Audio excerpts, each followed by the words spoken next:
Have you figured out your niche? Are you helping adding value to other people's lives? Then you're in the right place. Welcome to Munira's Musings with your host, Munira Zahabi.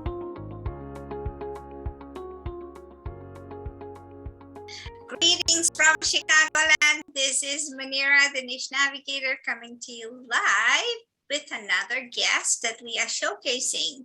Today's guest is Anna Yang, and she is calling us all the way from San Francisco, California. Hi, Anna. Welcome to Munira's Musings. Hi, well, I'm so glad to be here. I'm very excited. That's awesome, right? How we are so far apart, but we are still connected to each other. So Yeah.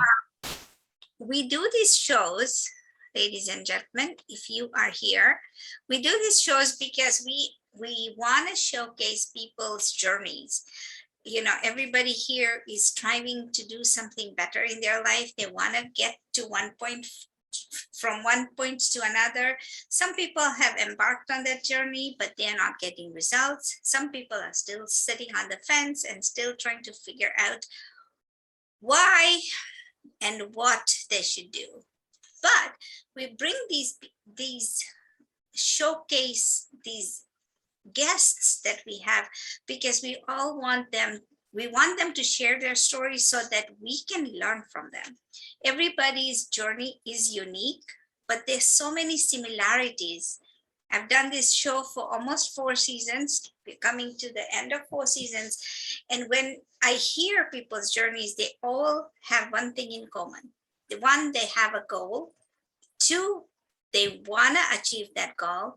And 3, they have the drive to do it. And each of them have stepped over the hurdles that have been placed in their way. What makes them unique is that the fact that they have to reach that goal. And each one has achieved it. So today our guest is going to talk about how she works with flower essences. I've never had anybody work with flower essences, and I want to learn more. But she is also helping women to step out of their comfort zone to take the next step. So let's hear from her. Anna, tell us a little bit about yourself. Okay, well, thank you so much. Yes, everybody's journey is different, but there are definitely similarities. And so, yes, I work with women who are on the verge of a new direction in life, where they're going through divorce, empty nest, or loss of a loved one. And how I came to that, I'm a registered nurse with a background, a focus in holistic health and well-being, but it was my own journey that led me to this. And I was a registered nurse at UC Medical Center here in San Francisco, and I burned out of nursing after 7 years. It's a very intense place to work, and I just burned out. At that time, I didn't have any tools to help me relax or help me see a different way or change my point of view. And I just burned out and left. And then some years later. 7 years. That's what you did for 7 years, and you just up and quit. Yeah. However, I always kept my nursing license up because it took a whole lot to get that. So even though I wasn't working in the hospital, I left the bedside nursing, but I always kept my nursing license up. And then some years later, I had my own health challenges. And as a medical person, I went to my doctor, and my doctor really didn't have a lot for me. And I decided to start exploring the healing modalities, the different healing therapies. And for a trained Western nurse, it's like, that's really taken a leap of faith that something on this side that I didn't learn about in school is going to work. And that was the first step in this whole journey that cracked my eyes open to something new. Because I went to a practitioner, and she would do her therapy on me.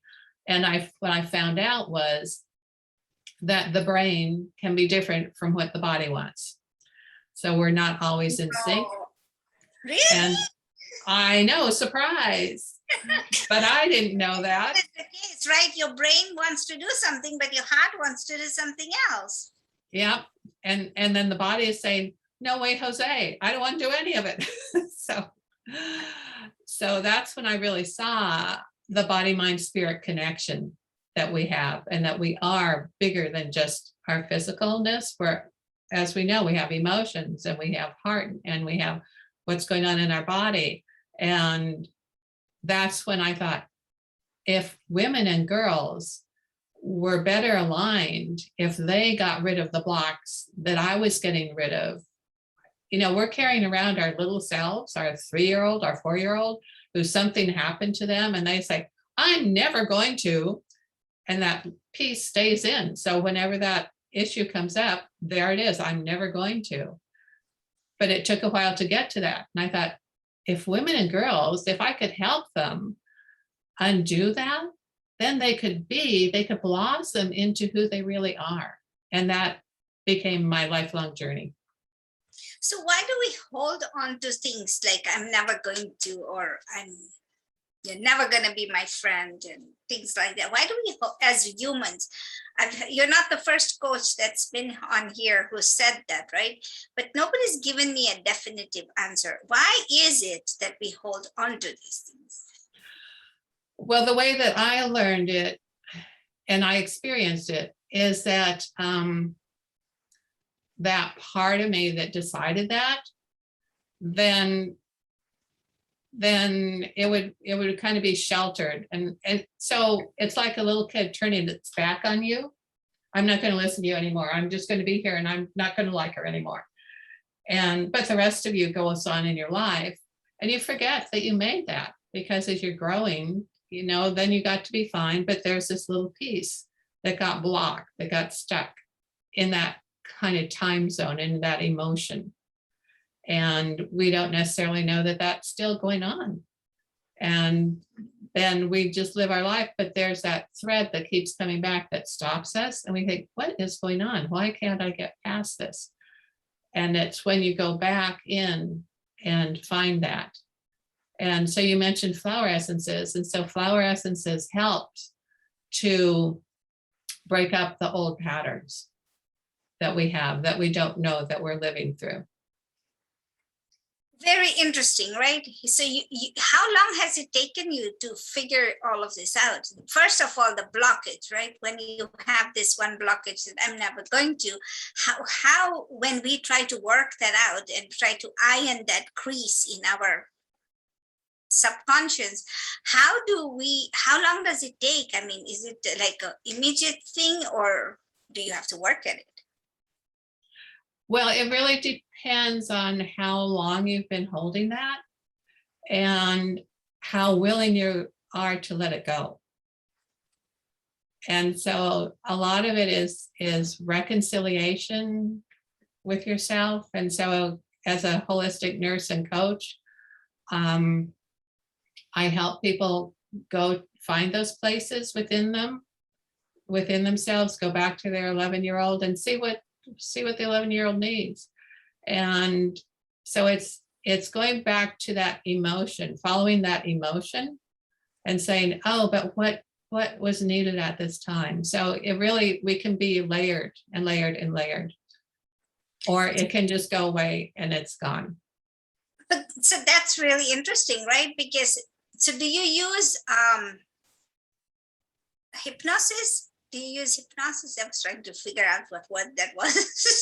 Do you use hypnosis, or how do you go back to your 11-year-old self? So I support my clients I use guided imagery with them. And I always create a very safe, welcoming space for us to work in and build trust. And then I just gently guide them in a way that's easy and supportive of them. So I love the fact that you are a nurse who's kept your license, but have completely moved over to the holistic ways. Now we talked about flower essences. Are you the only one who is doing this? Do you have other people? Have you come across other people who are doing it? And how did you just jump into flower essences? Well, there are other people doing it for sure. And there are many people around the world who make flower essences. And I'm in a group that used to meet every month, flower essence practitioners in my area. And we would come together and just really talk about how different essences are working and exploring new essences from different companies. And so they do have, there was at least before, an international conference, a yearly conference of flower essences. So it is a small group of people, but it is an international group of people. How did you jump into this? Like you got, so let's jump into back towards your journey. You got tired of this, you started working with different things when you got your health challenges, and you were trying to say, I need to get better. And yeah, you're right, when a person who has studied medicine in America is going back to holistic, people think you're crazy. What are you thinking? But this kind of medications, the holistic way, has always been used by the Indians and the Chinese, right? It's always been there. The American Indians have used it. I come from East Africa, and the Africans have used it because they know which bark, which piece of plant to make a paste so that you can heal. So all of that is not new. It's been around for ancient years. But why specific flower essences? Why that particular? I mean, how did you fall into that? Yeah, well, you're right. The natural, using nature as a healing modality is ancient. It's been around forever. And the way that the Western people lost that thread was because they were considered witches. And a woman who's a healer and could do these things and use nature, all of a sudden they were all getting burned out of the stake. And so we lost our Western traditional way of healing. And that was very detrimental to our health and well-being. So flower essences was an early part of my healing journey when I was with a practitioner who was working with my chakras and meridians and helping to rebalance things and clear energy and blocks and my mental stuff. Flower essences was a part of that. And when I took the essences, I just felt internally, I just felt supported, and I felt like I could switch my thinking, I could switch my belief, and my body felt better and my spirit felt better. And it was just really helping me to move forward and let go and be calmer, be less anxious, feel like, oh, this is really working and I'm really getting somewhere, rather than being stuck and going through a loop all the time. So when you had this health challenges and you started using the flower essences, did it heal you or just make you calmer? It was part of a whole. So it wasn't just flower essences, because I was experiencing a lot of different modalities, including, supplements for nutrition and acupuncture and a variety of things. So it was part of, and it just gave me, I felt more positive about life. And so I'll give you an example with flower essences. Is that okay? Sure. So let's take the sunflower. And you know how sunflowers are, they have a tall, long, straight stalk, and they have a big, bright face. And so a sunflower would be really helpful for somebody who maybe be weak in character and they want to have a stronger spine. It may be good for somebody who feels shy. It may be good for somebody who's a speaker and wants support for speaking, because the stalk is straight. And so if you want to stand up straighter, if you want to stand up for yourself, sunflower is really good. And so with their big face, It's really good for somebody who wants to be a speaker out in the world, who feels shy and wants help being out in the world. And then it's also really good for somebody who feels they've lost their path or they've lost their way, because the leaves and the flower follow the sun. So they follow the path of light. So that's how the flowers work, is they all have these characteristics, and they're very strong in those characteristics. You don't ever think that a sunflower is standing there and saying, oh, I wish I was really the rose over there. I'd rather be a rose than a sunflower. No, that's what we do. We look around and say, oh, I would really rather be like her or like him. But the flowers are certain in who they are. And so when we take that in, then that pattern is really strong in us, and it's stronger than our stuck places. So because we feel that strength, then our stuck places can relax and we can move into the strength of the flower. Does that make sense? That does. So this is a very interesting subject. So I'm going to take a few minutes more of your time, if that's okay.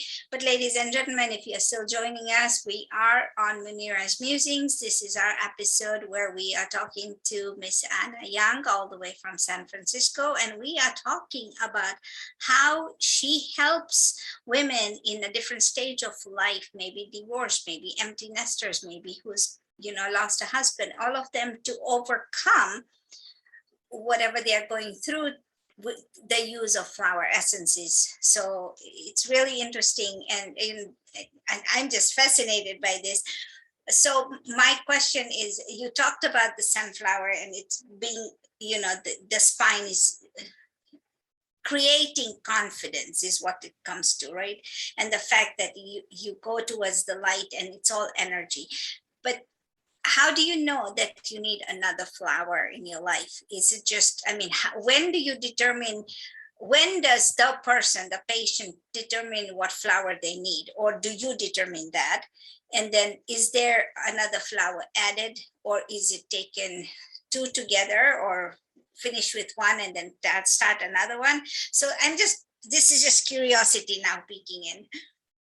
Yeah, well, I really appreciate those questions, because it was a path of learning for me along the way. And so the flower essences, it's part of coaching that I do. So it's a part of the holistic package. And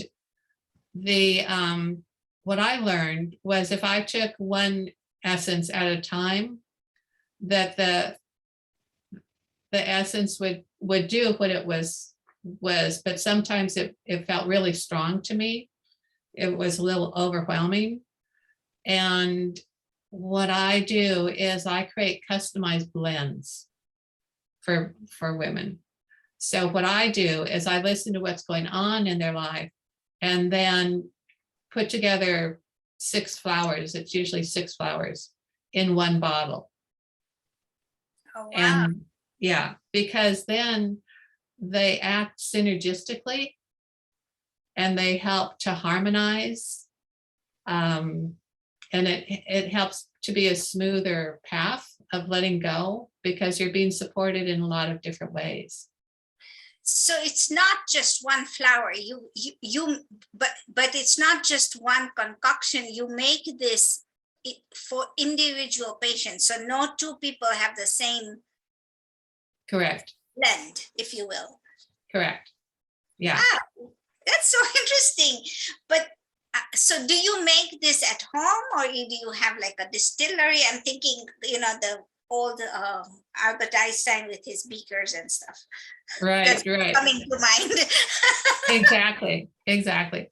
Well, with flower essences, they take the blossom and put it in water, and then it's the water that's used. So okay. It's a very simple, easy process. And it turns out that's not my calling. I'm not called to make the essences. My superpower, if you will, is making the blends. So I buy my essences from different companies. I have over 1,000 essences from around the world that can support women. So it's not, you don't create, or you don't get the flowers and create it. You just have the different blends, and then you mix that up according to what the people needs. Yeah. So this one, this is cherry blossom. And this happens to be from the garden of in England, of the Chalice Well Garden. And this one is Nicotina. And this is from the Flower Essence Company here in California. And so I would take individual essences and put them into one bottle. Okay, so you're not the physicist behind the essence. I'm the formulator. I'm not the mad scientist, no. One more last question before I let you go. What is the difference between these blends of flowers compared to the essential oils that we get? Mm-hmm. That was something that I was wondering myself, because let's say about 6 years ago, I started working with essential oils, and I was wondering, well, how are they the same? How are they different? And what I felt was that in an orchestra, you have, or in a choir, you have people singing low notes to high notes. And it seems that for me, that the essential oils are the low notes. They start with the baritone, the tenor, the alto, and then the higher notes are with the flower essences. So it would be the alto, the soprano, the second soprano. So they each have part that the other doesn't cover, but they do blend. And so you can use them both at the same time. Wow, that's awesome. How do people find you? On my website is great. It's Stella, S-T-E-L-L-E, Fleur, F-L-E-U-R, Institute.com. So Starflower. Awesome. Stella Fleur Institute.com. So ladies and gentlemen, if you are, stuck, and that's the word that comes to mind. If you're stuck and you need some help, maybe these flower essences can help you. And I know one of our mentors, who Nancy Matthews had mentioned in one of our calls, that she was using some of your blends, and she says it really helped her. I didn't know what the problem was, and I did ask her, but if anytime you feel that somebody's using it. Now, is this topical use, and then you just put it behind your ears like a perfume? That's a good question. You can use it topically if you did. So I'll just open one of these bottles. You would put a drop in the palm of your hand and rub it together, because the palm of your hand, that's where your heart line ends. So that's a good way of doing it. Usually I ask people to put it under their tongue. Just put 2 drops under their tongue. They could also put it in water and drink that. So there are a couple ways of doing it. And on my website, you'll see that I have a couple blends already made up. There's professional productivity. There's one for peace and calm. And there's another one for anxiety. And people can just order those on your website. Yeah. So if they want to try them out, and then when they order the essence, then they also get a 15-minute session with me, a complimentary session with me to know how to take the essences and work with the affirmations that go with them. And so these essences can be oral or topical. So, yeah. Okay, so thank you so much. This has been such a wonderful I've seen you in our sessions before, and I've known of you, but I never knew what it entailed. And today you made it very clear. So I appreciate you coming on to my show. And I have the fact that, the fact is that everybody's stuck. Everybody needs some help. There are hurdles in life and you have to overcome them. And Anna used these holistic measures to get over her hurdles because she was having some health challenges, but she realized that there were other people who needed it, and she could use her knowledge and help other people. So it's such a wonderful way of putting how you can be an encourager, an influencer, a thought leader in somebody's life and change that person's life. So if you're standing on the sideline, please make sure that you're not doing that anymore, but take the knowledge you've already attained and let's do something about it, because you are special. Thank you, everybody. And if you like this session, go ahead and like, share, and subscribe to our channel. We are Munira's Musings on YouTube. And you know what? If you want to be a guest on our channel, just let me know and we can set up a time, because we bring a guest every Mondays to talk about what your journey is. And we want to showcase you because you are special and you are welcome to Munira's Musings. Until next week, have a wonderful week. Thank you, Anna. Goodbye. It was a wonderful time to be here. I appreciated it. Thank you for listening to this episode of Munira's Musings with your host, Munira Zahabi. If you enjoyed our show, please share and subscribe to this channel. And for more content, please join our Facebook group.